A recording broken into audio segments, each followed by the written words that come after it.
Assalamualaikum warahmatullahi wabarakatuh. Alhamdulillah. Alhamdulillahirabbil alamin wa bihi nasta'in ala umuri dunya waddin. Wassalatu wassalamu ala asrofil anbiya'i wal mursalin wa ala alihi wa sahbihi wa man tabi'ahum bi ihsanin ila yaumiddin. Asyhadu an la ilaha illallah wahdahu la syarikalah wa asyhadu anna Muhammadan abduhu wa rasuluh. Allahumma shalli wa sallim wa barik ala Muhammad wa ala ali Muhammad kama shallaita wa barakta ala Ibrahim wa ala ali Ibrahim fil alamin innaka Hamidum Majid. Rabbi shrah li sadri wa yassir li amri wahlul 'uqdatam min lisani yafqahu qawli amma ba'du. Bapak-bapak dan ikhwas sekalian, terdengar enggak suara saya? Nah, walaupun agak ada ininya ya, bergetar gitu ya. Ya, karena ini belum batuknya belum hilang ya. Mudah-mudahan nanti pekan depan sudah hilang. Mohon doanya dari antum semua. Ya, alhamdulillah pada malam hari ini kita bisa berjumpa kembali ya setelah kita libur Lebaran. Untuk Ramadan alhamdulillah kita tetap berjalan ya waktu itu. Dan ini merupakan pertemuan yang ketiga ya. Tadi yang di-share Mas Fajar kan pertemuan pertama ya. Ini harusnya pertemuan yang ketiga ya. Insyaallah pekan depan pertemuan yang keempat. Nah, kita akan membahas an-naqidus salis ya, pembatal keislaman yang ketiga. Yang pertama masih ingat apa? Pembatal keislaman yang pertama syirik. Yang kedua menjadikan ada perantara antara kita dengan Allah, al-wasa'id bainana wa bainallah azza wajalla. Yang ketiga an-naqidus salis yaitu man lam yukaffir al-musyrikina aw sakka fi kufrihim aw sahhaha madhhabahum kafara ijma'an. Barang siapa yang tidak mengkafirkan orang yang musyrik, ya orang jelas-jelas musyrik, kita tidak mengatakan bahwa dia kafir. Atau sakka fi kufrihim, atau kita ragu-ragu akan kekufuran mereka. Atau yang ketiga sahhaha madhhabahum, atau kita membenarkan pandangan mereka, mazhab mereka. Maka orang yang seperti itu kafara ijma'an, dia sudah kafir. Sudah kafir berarti batal Islamnya secara ijma' para ulama, dan tentu saja juga berdasarkan dalil-dalil yang ada. Nah, ini Bapak-bapak dan Ibu sekalian, jadi kalau orang udah jelas-jelas dia adalah orang kafir, orang musyrik, kita nggak boleh ragu. Kita harus katakan bahwa orang kafir. Kita tidak boleh ada keraguan sedikit pun dalam hati kita, apalagi kita membenarkan bahwa perbuatan mereka benar. Di Indonesia ada nggak orang yang mengatakan kita nggak boleh bilang orang kafir kepada selain Muslim? Ada? Banyak. Bahkan itu digembar-gemborkan. Ada dai yang menggembar-gemborkan itu, dai toleran ya, kata dia. Jadi kita nggak boleh bilang kepada orang lain selain Islam dengan kata-kata kafir. Nah, orang seperti ini termasuk tuh. Apa katanya? Harusnya kita bilang apa? Non-Muslim. Nah, cuma mungkin kita perlu tanya, tapi ente yakin gak dia kafir? Nah, itu yang perlu kita tanya, kita nggak tahu kan? Bisa jadi mungkin itu bahasa mujamalah. Mujamalah itu ya bahasa basi lah, bahasa halus dalam pergaulan sosial gitu. Kita nggak boleh bilang kafir. Padahal sebenarnya mereka juga nggak tersinggung. Mereka nggak tersinggung. Hanya kita aja yang lebay gitu ya.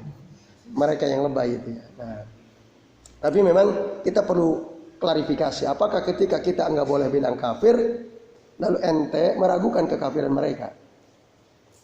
Atau hanya sekedar bahasa mujamalah tadi? Nah, itu yang perlu kita klarifikasi. Nah, bapak-bapak dan ikhwan sekalian, yang dimaksud tidak mengkafirkan orang yang musyrik di sini adalah kekufuran yang memang nyata-nyata kafir. Tidak ada ikhtilaf di antara para ulama. Karena ada nanti orang yang menurut sebagian ulama kafir, menurut sebagian ulama tidak kafir, seperti tarikus shalah, orang yang meninggalkan sholat. Menurut sebagian ulama dia kafir, menurut yang lain tidak kafir. Nah, bukan orang yang seperti ini yang dimaksud. Jadi yang dimaksud kita tidak mengkafirkan orang musyrik itu, kita tidak mengkafirkan orang selain Muslim. Siapapun orang yang agama selain Islam, maka dia kafir. Yahudi, Nasrani, Hindu, Buddha, apalagi Konghucu dan seterusnya. Maka kita harus tegas mengatakan bahwa mereka itu adalah orang kafir. Itu. Dan kita tidak boleh ragu dengan kekufuran mereka. Karena apa? Nah, di dalam Al-Quran kan jelas. Misalnya, contohnya Allah Subhanahu Wa Taala ya, mengatakan bahwa orang yang menjadikan Allah sebagai salah satu Tuhan yang tiga telah kafir. Faqad kafaral ladzina qalu innallaha salisu salasatin. Sungguh telah kafirlah orang yang mengatakan bahwa Allah itu salah satu dari yang tiga. Itu Allah yang bilang. Jadi orang Nasrani itu jelas kafir karena dia punya tiga Tuhan, ya, tiga Tuhan. Nah, itu jelas kafir. Ayatnya juga sangat tegas. Lah, kok kita meragukan kekufuran mereka? Bahkan orang-orang mereka sendiri ragu, kok bisa ya Yesus jadi Tuhan. Beberapa hari yang lalu ada seorang mu'allaf perempuan datang ke rumah. Nah, dia cerita tentang proses dia menjadi mu'allaf. Nah, salah satu yang membuat dia sering bingung ketika masih agamanya Nasrani adalah tadi kok bisa Yesus dianggap sebagai Tuhan.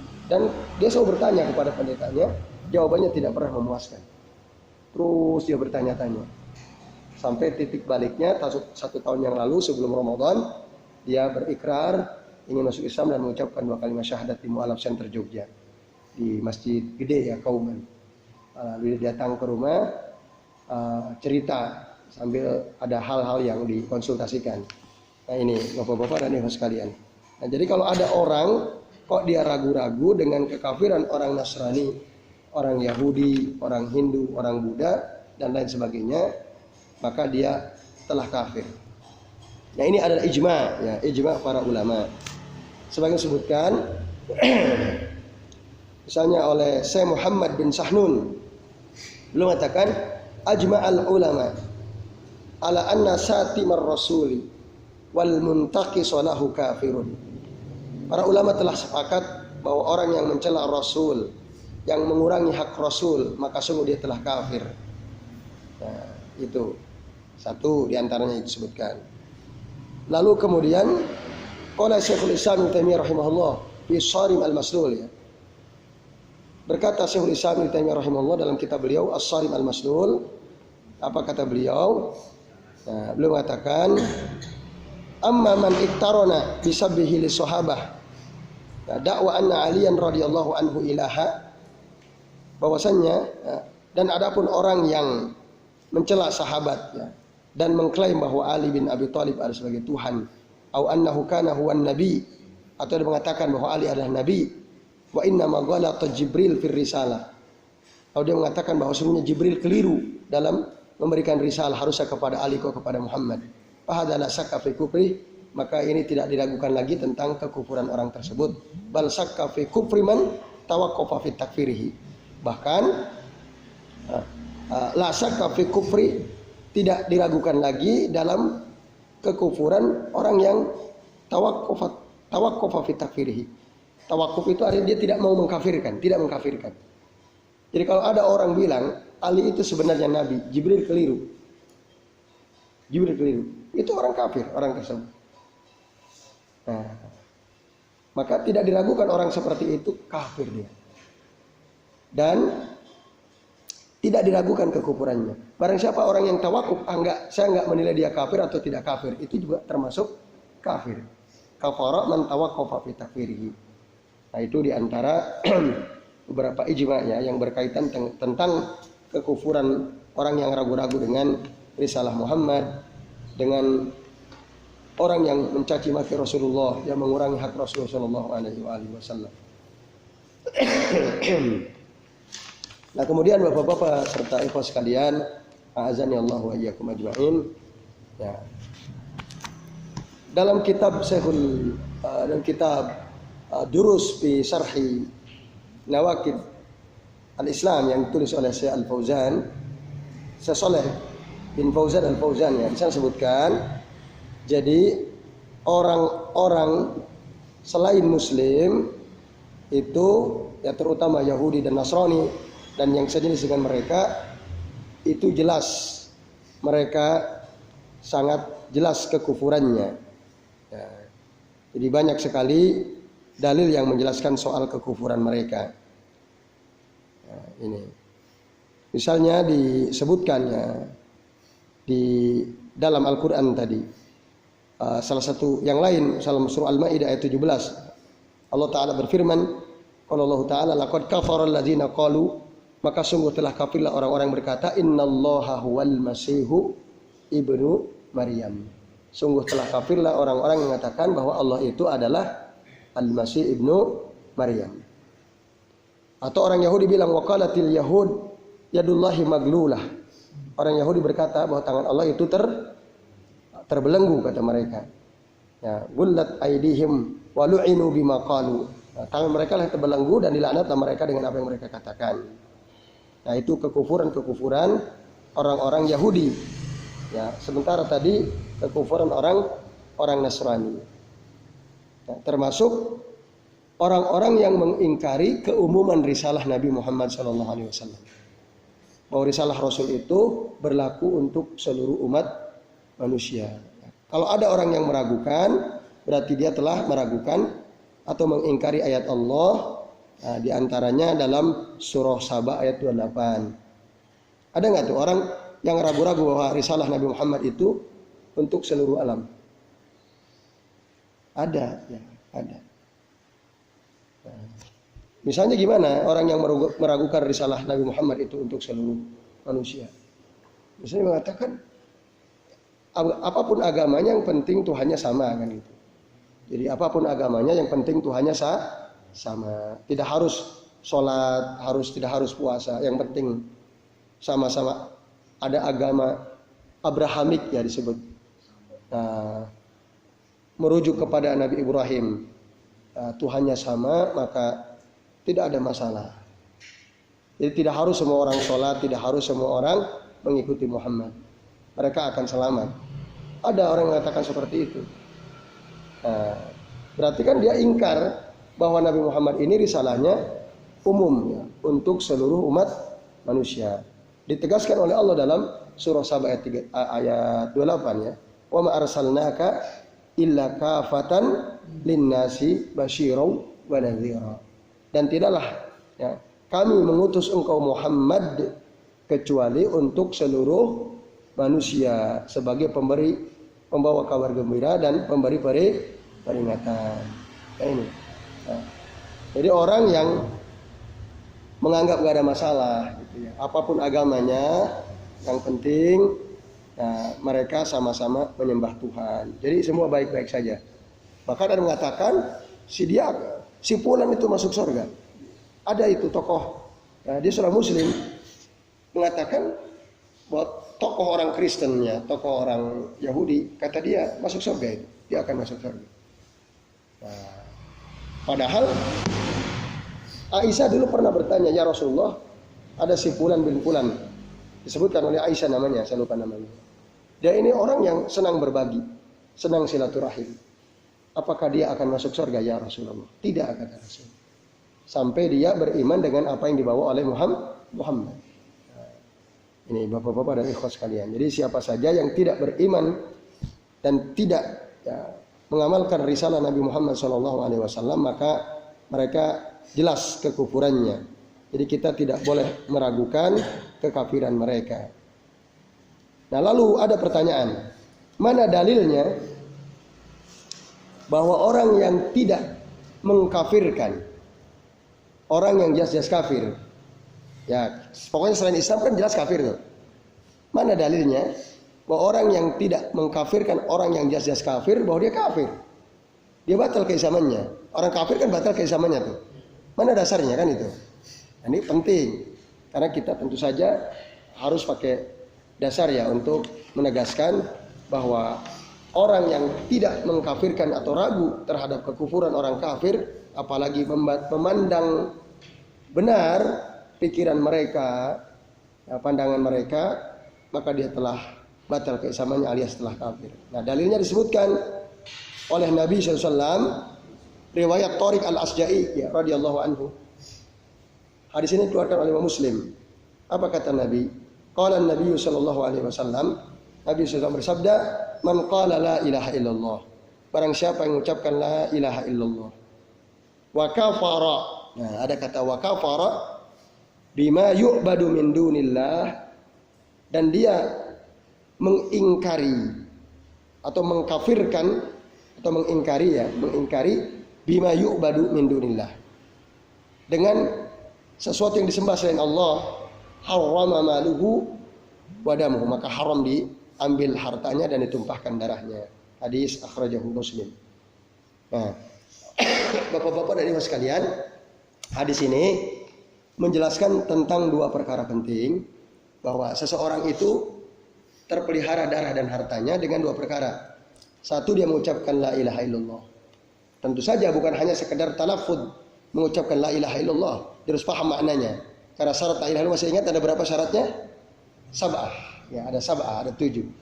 Jadi tidak hanya sekedar cukup mengatakan la ilaha illallah selesai, enggak. Nah, dia harus satu apa?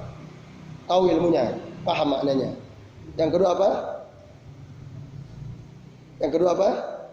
Yakin, tidak ragu sama sekali dengan kalimat la ilaha illallah. Yang ketiga apa? Al-ilmu, al-yakin, al-ikhlas. Ikhlas mengucapkannya tanpa ada paksaan dari siapapun, tanpa ada kepentingan duniawi. Yang keempat apa? As-sidqu. Ya, as-sidqu itu apa? Jujur ya. Ya, tahu dia. Antara apa yang dikatakan dan dalam apa yang ada dalam hatinya sama. Nah, terus apa lagi? Al-ilmu, al-yakinu, al-ikhlasu, as-sidqu, al-inqiyad. Nah, inqiyad itu taat tunduk ya kepada Allah ya. Ketika kita mengucapkan la ilaha illallah, konsekuensinya berarti kita harus tunduk taat kepada Allah Ta'ala. Inqiyad. Terus apa lagi? Al-mahabbah. Al-hubbu fillah wal-bughdu fillah ya. Cinta karena Allah, benci juga karena Allah. Maka orang kalau sudah mengucapkan la ilaha illallah, dia harus benci kepada semua orang yang tidak menyembah Allah. Dia harus benci. Kita kepada orang kafir harus benci karena dia tidak menyembah Allah. Nah, benci tentu saja tidak harus membunuh, ya, tidak harus menyakiti. Nah, ini harus digarisbawahi juga. Jadi kebencian seseorang kepada orang yang tidak beriman kepada Allah itu ya, tidak selalu berarti harus dibunuh, harus dipukulin, enggak. Kan ada nanti pembagian orang kafir kan, ada kafir zimmi, kafir muahid, kafir harbi, ada lagi kafir mustakmin ya. Nah, ini ada 4 ya setidaknya. Nah, itu perlu dipertegas ya. Jadi kalau kita sudah mengucapkan la ilaha illallah, kita harus cinta kepada sesuatu atau kepada seseorang karena Allah, dan kita harus benci kepada sesuatu atau kepada seseorang karena Allah. Yang kedua, nah ini yang kedua, al-kufru bima yu'badu min dunillah. Yaitu kita mengingkari ya segala sesuatu yang disembah selain Allah. Itu harus ingkar, mengingkari, mengkafirkan. Maka termasuk takfirul musyrikina wal bara'ah minhum au mimma yu'badu ya'budu nama Allah azza wa jalla. Jadi kita harus mengkafirkan orang musyrik, berlepas diri dari mereka atau dari segala sesuatu yang disembah ya, bersamaan dengan mereka juga menyembah Allah. Nah itu. Maka barang siapa yang tidak mengkafirkan orang musyrik atau yang sejenis dengan mereka, walaupun dia tidak suka kepada orang kafir gitu ya, kepada orang-orang kafir ya, orang musyrik, Yahudi, Nasrani dan lain-lain itu, kita walaupun dia nggak suka, tapi selama dia tidak mengatakan kafir, dia tidak mau mengatakan mereka kafir, nah maka dia sudah kafir. Karena prasyarat ya seseorang yang dikatakan tadi sempurna keimanannya adalah dia mengucapkan la ilaha illallah. Yang kedua, yakfuru bima yu'badu min dunillah. Itu harus dia harus mengatakan kafir. berani mengatakan bahwa orang yang musyrik itu kafir, orang yang selain muslim itu kafir, harus katakan itu. Nah, maka kata-kata non muslim itu subhat ya. Ya, samar-samar. Dia harus tegas, dia kafir. Ya, dia kafir. Si fulan kafir, udah jelas. Harus kafirkan. Nah, jangan ragu-ragu tentang kekafiran orang yang jelas-jelas kafir. Nah, ini Bapak-bapak dan ikhwas sekalian, a'azani Allah wa iyyakum ajmain ya. Jadi kita harus tegas tentang kekafiran orang yang kafir. Nah, kemudian yang dimaksud takfir di sini adalah ya, berdasarkan hukum syara. Hukum syara, jadi kita mengkafirkan mereka karena Allah mengkafirkan mereka. Kita mengkafirkan orang Nasrani karena Allah mengkafirkan orang Nasrani. Itu tadi ya. Faqad kafara alladziina qalu innallaha wal masiihu ibnu Maryam. Allah sendiri yang bilang. Jadi kalau Allah sudah menegaskan dia kafir, maka kita harus tegaskan bahwa dia adalah orang kafir. Ya, itu Bapak-bapak dan ikhwas sekalian, a'azanillahu wa iyyakum ajmain. Nah, maka kalau tidak jelas, maka kita jangan sembarangan. Kalau belum jelas ya, nah, dia kafir atau tidak, itu kita tidak boleh sembarangan mengatakan ya kafir. Karena apa? Kalau kita mengatakan kepada seorang yang belum jelas kekufurannya, kekufuran akan kembali kepada kita. Rasul pernah mengatakan, man qala li akhihi ya kafir faqad ba'a biha ahaduhuma. Barang siapa yang berkata kepada saudaranya, wahai kafir, maka faqad ba'a biha ahaduhuma. Kekufuran itu akan kembali kepada salah satu dari keduanya. Atau dalam hadis yang lain, dalam kitab Bukhari wa Muslim katakan, Nabi mengatakan, man da'a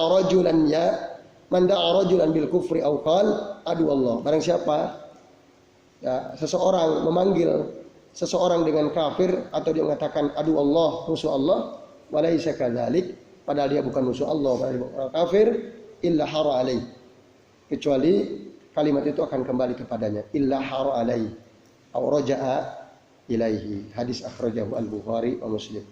Nah, ini Bapak-bapak dan ikhwas sekalian, a'azani Allah wa iyyakum ajmain.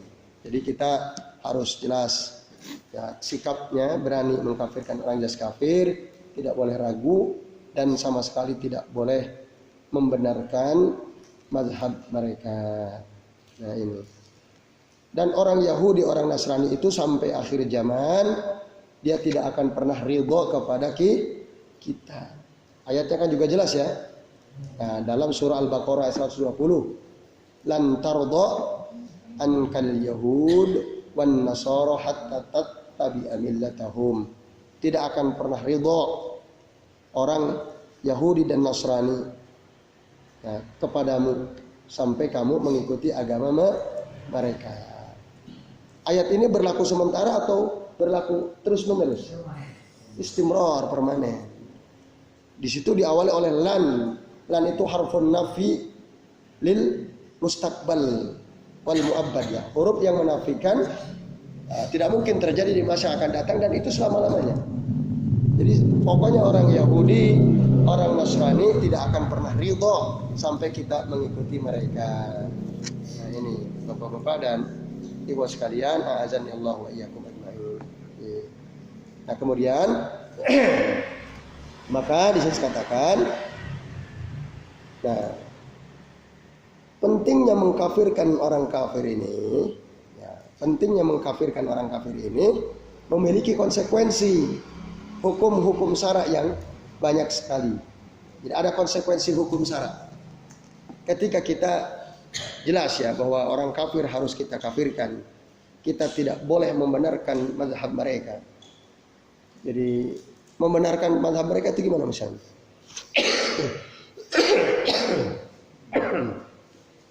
Ya orang Yahudi benar, orang Nasrani itu benar. Mereka nggak ada yang keliru. Jadi mereka misalnya memperingati hari kelahiran Yesus ya, itu benar. Adain acara Natal ya, itu benar. Natal itu apa? Merayakan hari kelahiran Yesus. Yesus itu apa? Tuhan kan. Itu benar. Ada dalilnya dalam Al-Quran katanya. Ada dalilnya dalam Al-Quran. Nah, jadi Nabi Isa mengucapkan selamat atas kelahirannya. Nah, itu ada tuh seorang tokoh ya di negeri kita yang membenarkan. Berarti sohaha madhabahum. Nah, ini bahaya sekali. Dia membenarkan pandangan mereka. Ini bahaya sekali. Jadi kita dalam hadis Nabi riwayat Muslim harus kafara bima yu'badu min dunillah. Nah, ada beberapa konsekuensi. Ya, Bapak-bapak dan ikhwas sekalian, sebagaimana disebutkan oleh Syekh Al-Fauzan, Syekh Shalih bin Al-Fauzan Al-Fauzan. Satu ya. Orang yang sudah jelas-jelas kafir, kita harus kafirkan. Kita nggak boleh ragu terhadap kekufurannya dan kita tidak boleh membenarkan pandangannya. Maksud pandangan keagamaannya maksudnya. Ya, pandangan keagamaannya. Nah, dan konsekuensinya kita harus membenci mereka, harus memusuhi mereka, dan tidak menjadikan mereka sebagai pemimpin kita. Tidak boleh menjadikan mereka sebagai pemimpin kita, meskipun dia saudara dekat kita, kakak kita, paman kita, kita harus benci kepada mereka, memusuhi mereka. Tadi ingat, benci dan permusuhan tidak selalu harus bunuhan. Nah, mungkin tetap tinggal sekampung tapi kita benci sama dia karena kekufurannya. Nah, itu bapak-bapak dan ikhwas sekalian, azanillahu wa iyyakum ajmain. Dan tidak boleh menjadikan mereka sebagai pemimpin. Ini sudah mulai kabur kan? Menurut mereka gitu ya. Nah, ini konsekuensi. Jadi orang yang sudah paham kaidah ini, bahwa kita harus mengkafirkan, tidak boleh ragu, tidak boleh membenarkan, maka kita harus benci mereka, kita harus musuhi mereka, dan kita tidak boleh menjadikan mereka sebagai pemimpin kita. Misal dalam Al-Quran jelas sekali ayatnya, ya, Allah Ta'ala berfirman apa? Ya ayyuhalladzina amanu la tattakhidu aduwi wa aduwikum, ya, la tattakhidu aduwi wa aduwakum awliya'a. Hai orang-orang beriman, janganlah kalian menjadikan musuhku dan musuh kalian sebagai aulia, ya, para pemimpin. Nah, ini. Kemudian Nabi Ibrahim, disebutkan oleh Allah, qad kanat lakum uswatun hasanah fi Ibrahim. Sungguh telah ada bagi kalian suri tauladan yang baik dalam diri Ibrahim. Walladzina ma'ahu, dan orang-orang yang mengikuti Ibrahim, id qalu liqaumihim, ketika mereka berkata kepada kaumnya, inna bura'u minkum wa mimma ta'buduna min dunillah. Sungguh kami berlepas diri dari kalian dan dari apa-apa yang kalian sembah selain Allah. Kafarna bikum. Nah, kami mengingkari kalian. Wa qad bada bainana wa bainakumul adawata wal baghdha abadan. Jelas sekali. Maka sungguh telah nampak nyata antara kami dan kalian itu ada permusuhan dan kebencian selama-lamanya, hatta tu'minu billahi wahdah, sampai kalian beriman hanya kepada Allah saja. Itu contoh di Ibrahim, Nabi Ibrahim alaihissalam. Kita harus berlepas diri dari mereka. Nah, kita harus tegas mengingkari mereka, benci kepada mereka, memusuhi mereka. Nah, ini bapak-bapak dan ikhwas sekalian. Yang terakhir ya, dalil yang terakhir dari ini konsekuensinya tadi, bahwa kita tidak boleh menjadikan mereka sebagai pemimpin kita. Kita harus benci kepada mereka, kita harus musuh mereka. Disebutkan dalam ayat yang lain, yaitu dalam surah Al-Mujadilah, ya. Allah Ta'ala berfirman, la tajidu qauman yu'minuna billahi wal yaumil akhir. Ya Muhammad, kamu tidak akan mendapatkan suatu kaum yang beriman kepada Allah dan hari akhir, yuwadduna man hadallaha wa rasulahu, ya, berkasih sayang terhadap orang-orang yang menentang Allah dan Rasulnya, walau kanu aba'ahum, meskipun mereka itu adalah orang tua mereka, au abna'ahum, atau anak-anak mereka, au ikhwanahum, atau saudara mereka, au asyiratahum, atau keluarga mereka. Ulaika kataba fi qulubihimul iman, mereka itu telah ditetapkan dalam hati mereka ada keimanan. Maksudnya orang beriman kepada Allah ada iman. Jadi mereka nggak mungkin berkasih sayang dengan orang kafir. Ingat, la tajidu qauman yu'minuna billahi wal yaumil akhir yuwadduna man hadallaha wa rasulah. Itu enggak mungkin. Kok ada orang katanya ngaku beriman tapi berkasih sayang dengan orang kafir? Berarti dia enggak beriman. Bohong. Nah, bohong. Maka orang yang pasangannya orang kafir, dia ngaku beriman, itu enggak benar pengakuan imannya. Nah, iya seperti itu. Nah, maka si ibu yang datang ke rumah saya itu, dia mau cerai. Gitu. Dia konsultasi gimana Ustaz? Betul. Memang kalau panjenengan sudah berikrar diri menjadi muslimah, harus bercerai. Kalau enggak, dakwahi suami jenengan, ajak masuk Islam. Enggak bisa sudah. Dalam surah Al-Mumtahanah juga ada la tumsiku bi isomil kawafir. Jadi jangan mempertahankan hubungan pernikahan dengan orang kafir, itu enggak boleh dipertahankan. Nah, ini ya teman-teman sekalian, Bapak-bapak dan ikhwan sekalian, itu. Jadi orang yang betul-betul beriman kepada Allah dari akhir enggak mungkin berkasih sayang dengan orang kafir. Kok orang apa mereka menentang Allah dan Rasul? Jelas ketika mereka tidak mau beriman kepada Nabi Muhammad, tidak mau menerima Islam sebagai agama, risalah Nabi Muhammad, berarti mereka menentang Allah dan Rasul. Otomatis itu. Nah, ini Bapak-bapak dan sekalian. Nah, kemudian itu yang pertama. Kemudian yang kedua konsekuensinya, orang yang tadi tegas, ya, bahwa kita harus tegas mengkafir ke orang kafir, tidak boleh ragu tentang kekafir orang kafir, orang musyrik. Maka kita tidak, kata Syekh Shalih bin Fauzan, ya Al-Fauzan, fa innal muslima la yatawalla janazatahu illa idza lam yujad man yadfanuhu minal kufar. Orang mukmin yang benar imannya, yang jelas dia mengkafirkan orang kafir, tidak ragu dengan kufur orang kafir, dia tidak boleh ngurus jenazah orang kafir. Tidak boleh ngurusi jenazah orang kafir, kecuali nggak ada sama sekali. Misal ada orang tuanya kafir, bapaknya muslim, ibunya kafir. Ketika ibunya mati, maka anak yang sudah menjadi muslim jangan diurus. Saudaranya diurus. Rasul tidak ngurusi jenazahnya Abu Thalib, paman beliau sendiri. Beliau nggak mau ngurusin. Nah, kecuali nggak ada, nah maka Rasul nyuruh Ali karena anaknya urus, ya, sekedar bisa diurus dikubur. Intinya jangan dibiarkan. Nah ini, ya, jadi biar nanti yang ngurus itu orang kafir. Itu. Kenapa? Karena di dalam Al-Quran surah At-Taubah ayat 148 Allah Taala mengatakan, wala tusalli ala ahadin minhum mata abada.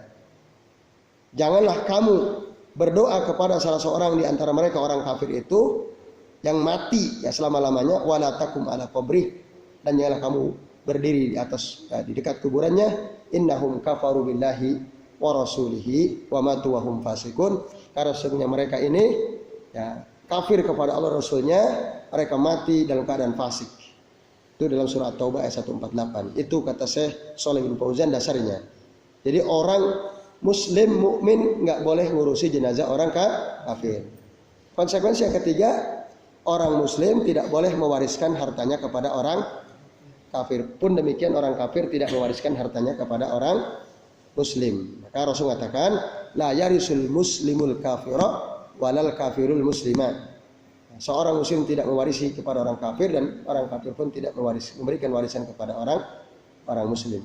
Hadis sahih dari Usamah bin Zaid radhiyallahu anhu. Yang keempat, orang mukmin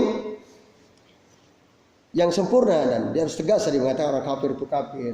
Dia tidak boleh ragu tentang kekafiran orang kafir. Dia tidak boleh menikahi orang kafir. Nah, dia tidak boleh menikahi orang kafir dan tidak boleh menikahkan anak putrinya dengan orang kafir. Tidak boleh. Ya. Wah, cinta tidak mengenal agama, iya.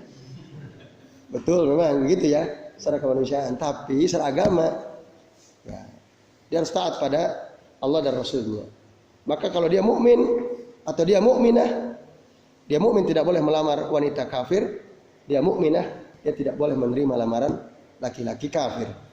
Maka dalam surah Baqarah ayat 21 Allah Ta'ala berfirman, wala tunkihul musyrikina hatta yu'minu wala abdun mu'minun khairum min musyrikiu walau a'jabakum.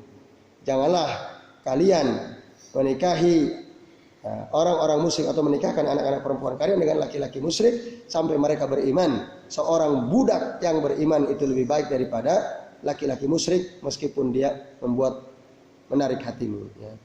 Wala tumkihul musyrikati hatta yu'minna wala amatu mu'minatun khairum min musyrikatin walau a'jabatkum. Demikian, janganlah kalian menikahi wanita-wanita musyrik sampai mereka beriman. Seorang hamba sahaya wanita yang beriman itu jauh lebih baik daripada wanita musyrik meskipun dia menarik hatimu. Nah itu sekalian. Kalau kita cinta kepada seorang wanita, dia bukan orang Islam, boleh nggak? Nah, nggak boleh. Tapi kalau kita mau nikahi dia, boleh nggak? Boleh asal kita dakwahi dia dulu. Nah, itu boleh. Kita ajak dulu dia kepada Islam. Kamu, apalagi kita tahu dia cinta sama kita kan, dia menyukai kita. Nah, dia orangnya cantik, orangnya baik gitu ya. Dia suka sama kita. Nah, maka kita dakwahi dia. Ayo kamu masuk Islam dulu. Saya punya teman, istrinya orang Bali. Istrinya orang Bali. Bali itu agamanya apa? Hindu ya. Nah, sama-sama suka. Nah, teman saya ini bilang ya, kalau kamu suka, kamu masuk Islam dulu, baru saya akan nikahi kamu. Selama kamu nggak mau masuk Islam, saya tidak akan nikahi. Dia bagus ya. Nah, bagus. Dia begitu. Dan alhamdulillah dia tinggal di Jogja ya, bisnis jualan bakmi goreng ya, malam-malam. Nah, jadi isinya masuk Islam dulu baru kemudian dinikahi. Nah, itu sesuai dengan surah Al-Baqarah ayat 21. Nah, itu. Apa Pak? Terlalu dihamili duluan. Nah, itu double-double tuh kesalahannya ya. Kesalahannya kuadrat tuh. Ya itu berarti si wanitanya double tuh kerusakannya ya. Satu dia mau saja dihamilin. Nah, yang kedua dia mau dinikahi kan. Nah itu. Nah maka jangan berani dekat-dekat dengan orang kafir. Nah saya kembali cerita si ibu tadi. Si ibu yang saya mu'alaf itu, orang tuanya bapaknya muslim, ibunya kafir. Nah tapi kata bapaknya, ibumu dulu waktu nikah dengan aku muslim, dia mau masuk Islam. Menurut cerita bapaknya. Setelah nikah dia minta izin kepada aku, Pak boleh nggak aku masuk agamaku yang semula. Nah akhirnya bapaknya membolehkan waktu itu. Tapi kemudian dia bilang menyesal ke anaknya. Aku menyesal dulu kenapa aku izinkan ibumu kembali ke kafir. Waktu nikahnya sama-sama muslim. Nah tapi anak-anaknya semua ikut agama ibunya. Termasuk si ibu ini. Usia 40 tahun ya. Nah, dia sebenarnya kata dia cerita juga. Dulu itu saya mau nikah dengan seorang pemuda muslim. Jadi dia punya pacar, dia dulu pacaran sama orang kafir, orangnya baik, bapaknya seneng sama orang kafir ini karena orangnya baik, sopan. Tapi istilahnya dia dilala, saya nggak terlalu seneng sama laki-laki ini. Tapi orang tua saya cocok. Karena saya nggak seneng, saya tinggalin. Saya menjauh, berusaha menjauh darinya. Ketemulah saya dengan seorang pemuda muslim. Saya betul-betul cinta nih sama dia, saya suka sama dia. Betul-betul memang perasaan saya senang banget.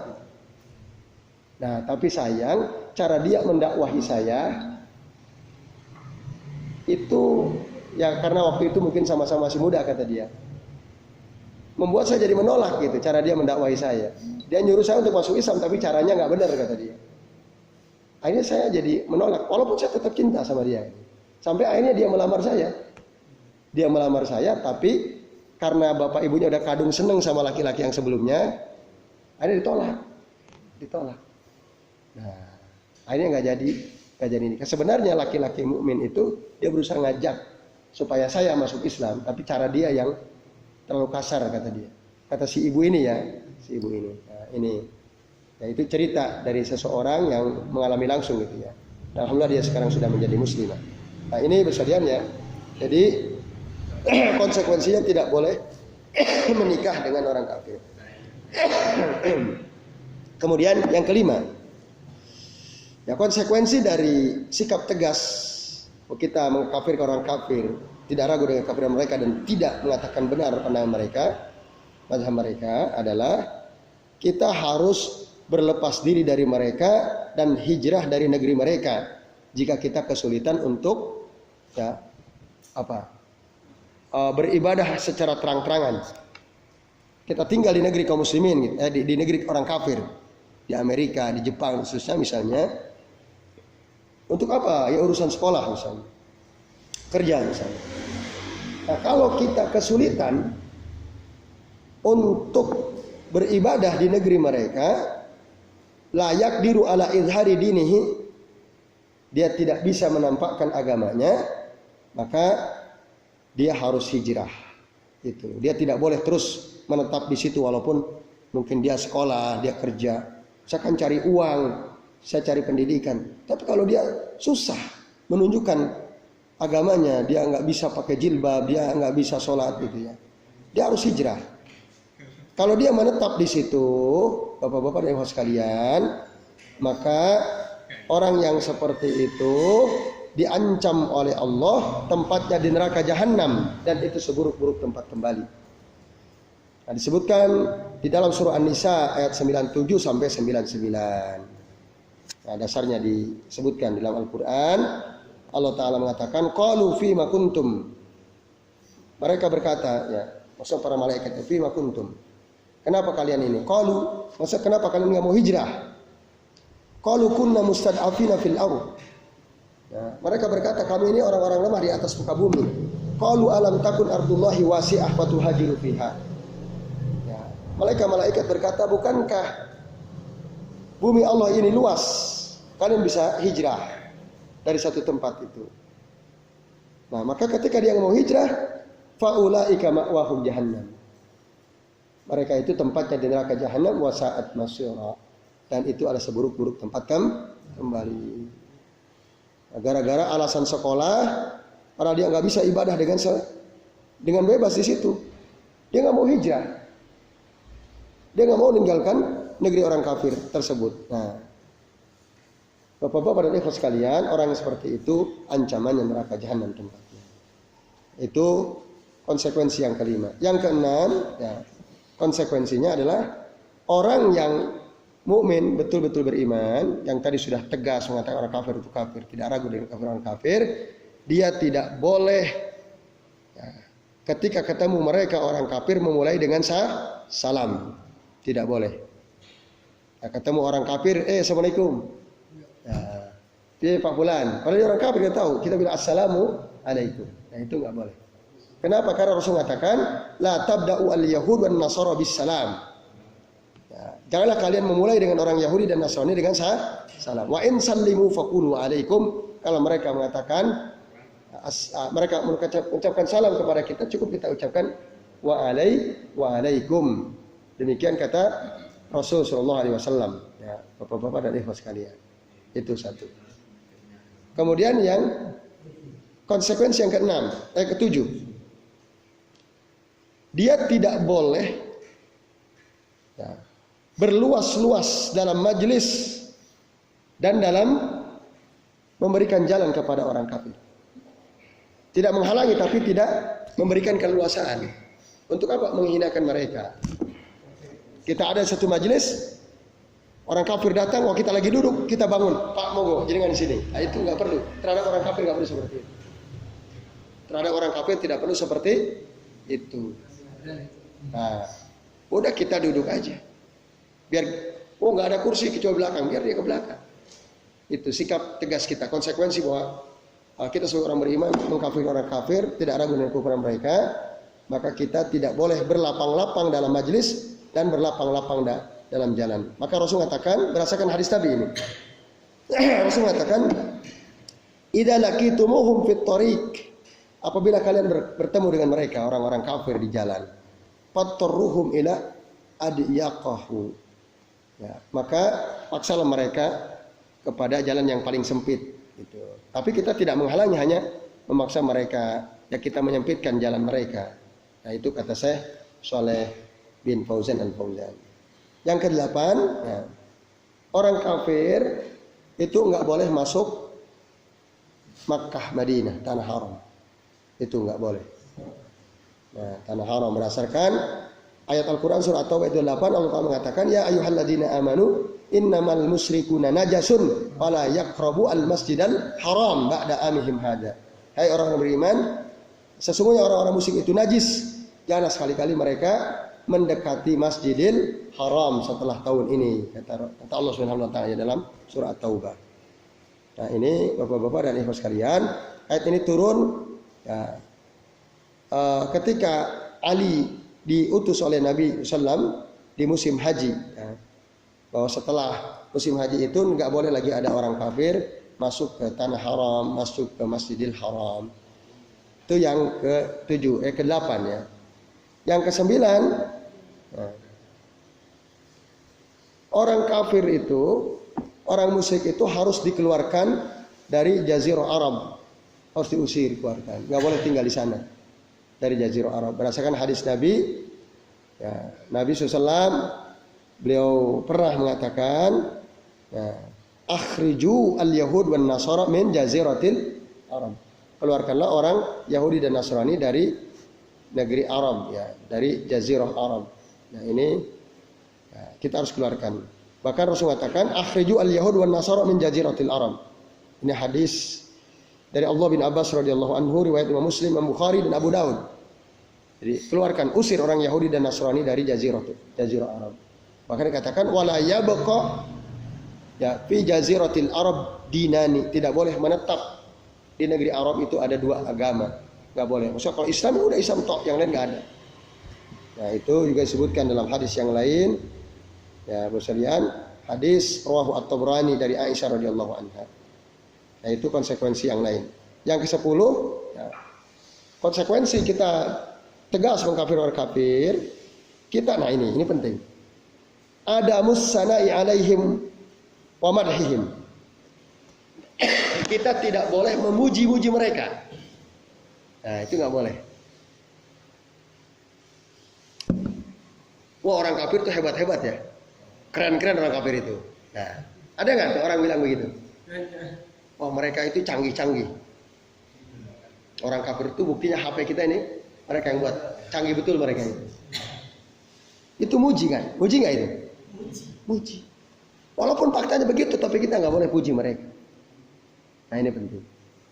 Jangan pernah sekali-kali kita memuji-muji mereka, mengapresiasi, memuji mereka. Wah, Profesor Fulan itu bin Fulan mantap itu. Saya sangat terinspirasi oleh si Fulan bin Fulan, orang kafir yang disebut. Dia puji-puji. Nah, itu nggak boleh. Ya, tidak ada mussana'i alaihim wa madhihim. Kenapa? Lianna Allah Ta'ala zammahum. Karena Allah Ta'ala mencela mereka. Dalam surah Al-Bayyinah kan jelas. Innal ladzina kafaru, sesungguhnya orang-orang kafir itu min ahlil kitab wal musyrikin, dari ahlul kitab orang-orang musyrik apa? Gimana? Fi nari jahannam khalidina fiha. Enggak pakai abada. Nah, fi nari jahannam khalidina fiha ulaika hum syarrul bariyah. Mereka itu ada dalam neraka jahanam. Nah, kekal di dalamnya. Ulaika hum syarrul bariyah. Mereka itu seburuk-buruk makhluk. Yang bilang siapa? Kok kita puji-puji? Nah, itu dasarnya. Allah sendiri bilang orang kafir itu seburuk-buruk makhluk. Kok kita malah puja-puji dia? Nggak boleh. Kalau ada orang kok masih muji-muji orang kafir, berarti dia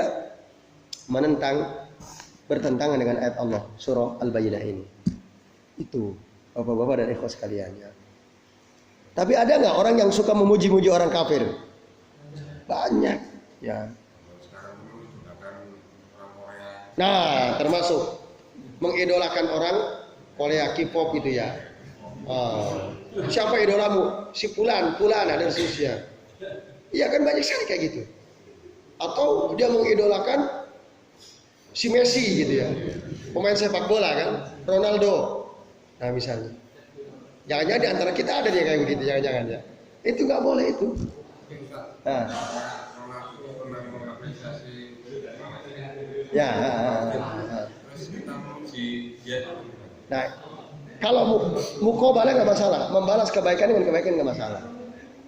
Membalas kebaikan dengan kebaikan nggak ada masalah. Mukobalah nggak ada masalah.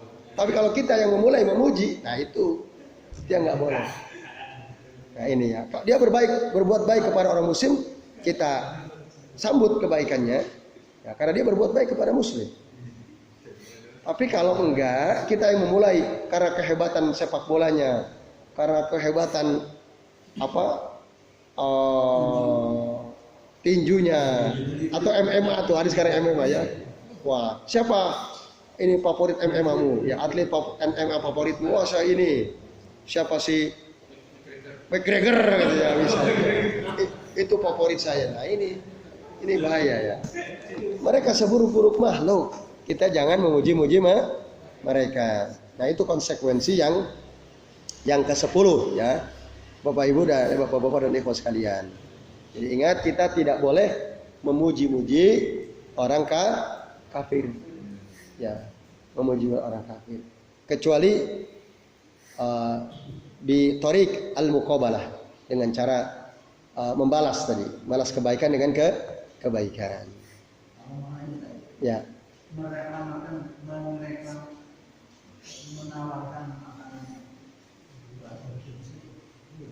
Enggak, itu boleh.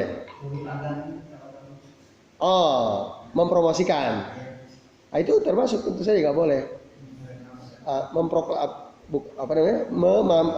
Mengiklankan, ya gitu ya.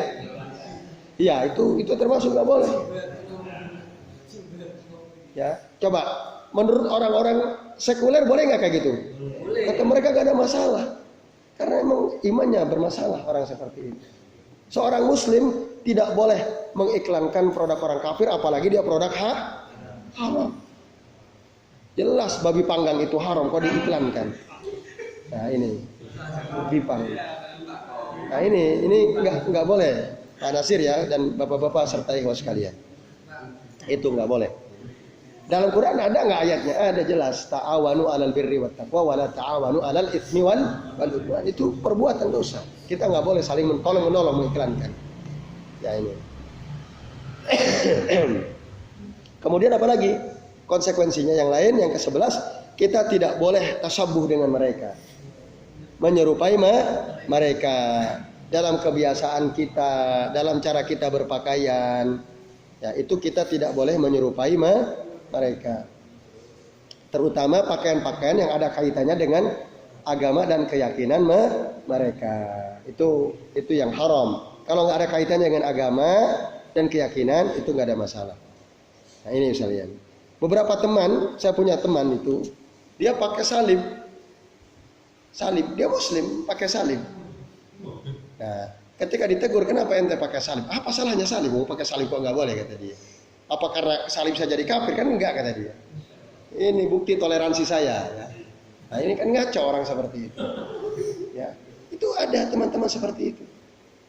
Nah terutama teman-teman yang kuliah di perbandingan agama. Nah itu gampang sekali mereka pakai salib itu ya.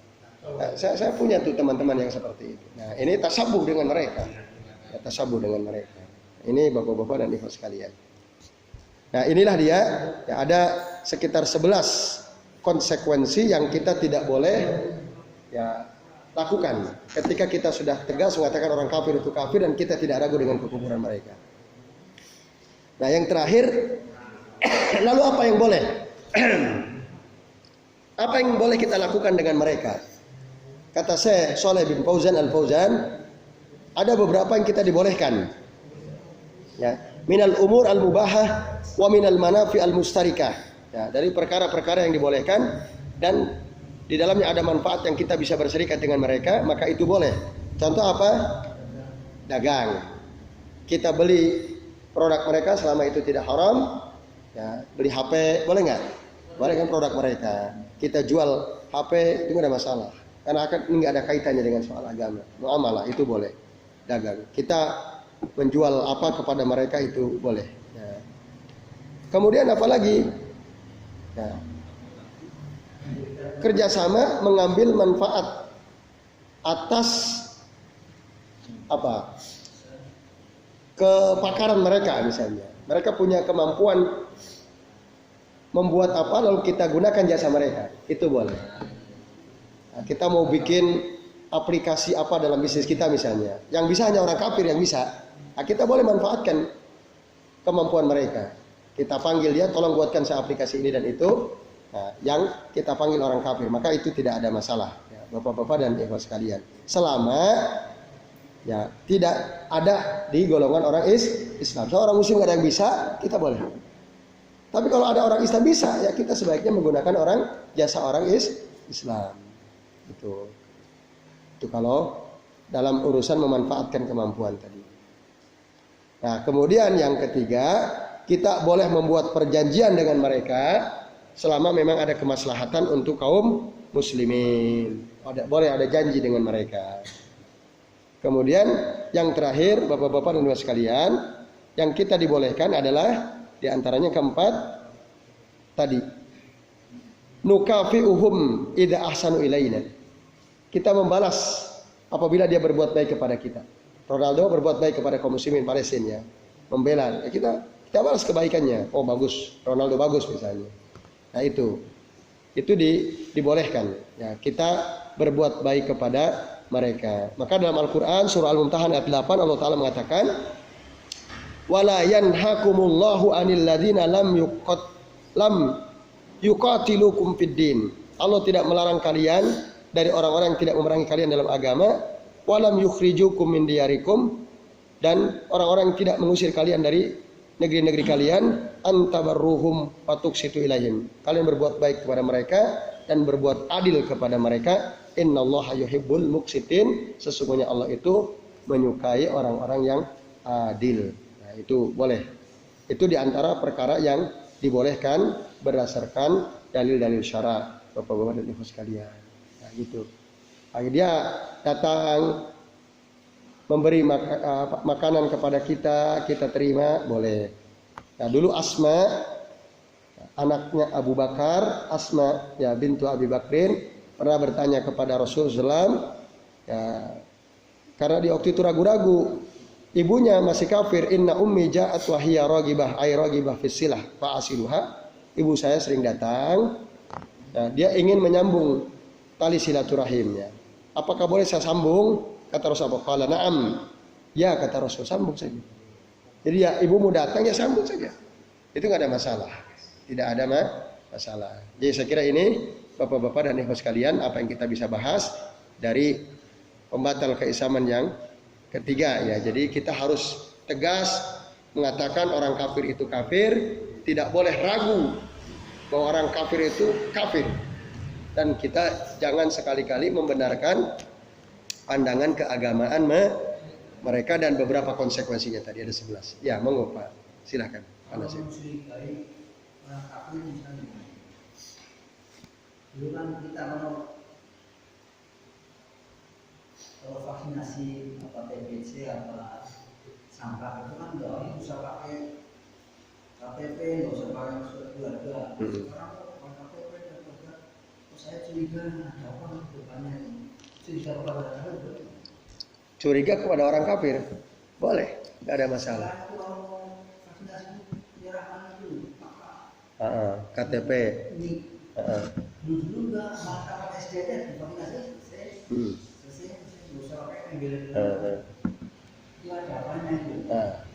Yang antum tanyakan curiga boleh atau tidak gitu ya? Ya boleh, curiga boleh. Nggak ada masalah. Iya. Iya. Sudah vaksin Pak Nasir? Sudah vaksin? Antum sudah vaksin 2 kali? Oh belum.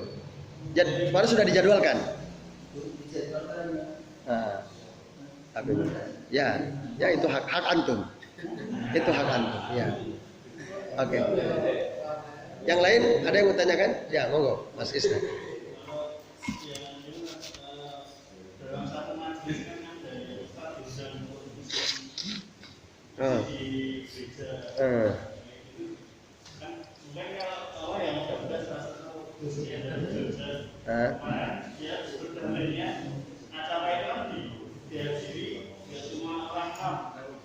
Dia cuma orang kafir, tapi apa namanya kepentingan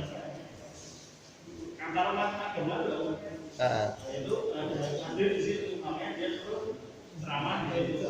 Itu bulan. nah, itu diantara subhat kontemporer ya. Bahkan kalau kita dengarkan kan khutbahnya, ceramahnya, ya kita ini sama-sama baik kan. Itu walaupun kita beda menyebut nama Tuhan gitu ya. Tapi ya apa kata dia terakhir itu? Apakah tidak boleh kita saling mencintai gitu kalau nggak salah ya? Nah itu subhat. Ya itu subhat. Walaupun dia beralasan di sini ada orang Islam juga. Waktu itu ada gubernur juga kan. Nah, tapi beda gubernur kan pejabat tuh. Pejabat kan. Ya, tentu dia mengayomi seluruh rakyatnya kan gitu. Nah dia apa? Penceramah. Dia mau nyeramahin orang kafir. Apa mau orang kafir nerima ceramah dia? Enggak. Paling-paling dia yang membenar-benarkan orang kafir. Nggak mungkin ada orang ceramah di gereja, ayo kalian masuk Islam semua, agama kalian salah. Mungkin nggak? Enggak. Kita ini sama-sama benar, paling begitu. Cuman cara kita beda aja kan begitu paling. Seperti yang dia lakukan itu kan begitu. Nah itu bahaya yang seperti itu. Berarti apa? Dia tidak berani mengkafirkan. Berani nggak dia mengkafirkan? Kalian itu kafir kalian. Berani nggak? Nggak akan berani. Nah malah tambah nggak jelas kan? Itu subhat. Nah, makanya dibully banyak orang kan? Dibully netizen dia kan? Nah itu dihinakan dia. Akhirnya tambah terhina ketika dia membela diri, mengutip baca kitab Mushaf Al-Qawaitiyah itu kan, keliru. Ya, sampai banyak orang mengomentari ini orang nggak becus baca kitab. Wow, padahal udah diusat-usatkan, dilulukan. Wah, Ustaz. Walaupun tetap aja ada yang membela. Ada yang membela. Apa katanya? Jadi ada seorang kiai, santrinya kan ngobrol nih, si Fulan itu yang ceramah di gereja ini ternyata nggak becus baca kitab. Walah, ternyata apa gitu ya, direndahkan oleh para santri, dipanggil oleh kiainya, sini kalian. Nah aku ini ilmuku mungkin jauh lebih luas dari dia, kata kiai. Aku sudah jauh lebih lama berdakwah daripada dia. Tapi kalian tidak boleh meremehkan dia. Kenapa? Kata si kiai. Kenapa? Apa sebabnya? Si kiai itu bilang, karena dia yakin, dia punya keyakinan yang keyakinan itu mungkin aku tidak punya. Makanya dia punya keyakinan dakwah di tempat prostitusi, dakwah ke artis-artis, yang itu nggak pernah aku lakukan, kata kiai itu. Tapi dia lakukan. Itu kehebatan dia, kata kiai itu. Jadi kiai memuji dia, itu dia jauh lebih baik daripada aku, katanya. Dia punya keyakinan gitu ya. Nah, contohnya kan dia pernah mengislamkan artis. Ada nggak yang Islam artis gara-gara dia? Apakah gara-gara dia? Bukan gara-gara dia. Dia mengislamkan, bukan gara-gara dia. Nah, walaupun nggak tahu Islamnya benar atau tidak itu ya. Nah, tapi memang yang menuntun baca syahadat ya dia itu. Nah ini ya. Tetap ada saja pembelanya. Padahal kalau kita kembali kepada kitab yang kita bahas ini, kan ketika dia ceramah di gereja, apa dia berani mengatakan dengan tegas bahwa kalian itu kafir? Kan nggak akan berani. Berani kasih uang 500 tuh ya, 500 perak. Dia berani, nggak akan berani dia, nggak akan berani. Yang ada malah ya tadi mencari titik temu. Nah itu subhat yang sangat besar di zaman kita ini adalah ada sebagian orang yang berusaha mencari titik temu. Nah, maka muncullah tadi jangan sebut kafir, sebut saja non muslim. Gitu. Nah, itu upaya-upaya yang dilakukan dalam rangka untuk mencari titik temu itu. Terus ada sebagian dari mereka ya, datang ceramah di gereja, atau bahkan ada mahasiswa ikut masuk di acara misa mereka. Bahkan buat film, ada seorang anak ustadz nasional tuh main film. Ya, apa tuh judul filmnya? Padahal dia hafizul Quran katanya ya. Yang bawa tumpeng ke gereja itu. Nah, The Santri ya, film The Santri itu kan ada nggak? Salah satu aktornya kan perempuan tuh, anak Ustadz Nasional ya. Nah, yang belum jadi komisaris ya. Nah, itu dia datang kan kekacauan itu ya. Nah, ini upaya-upaya untuk mencari titik temu ya supaya ya mungkin tadi toleransi.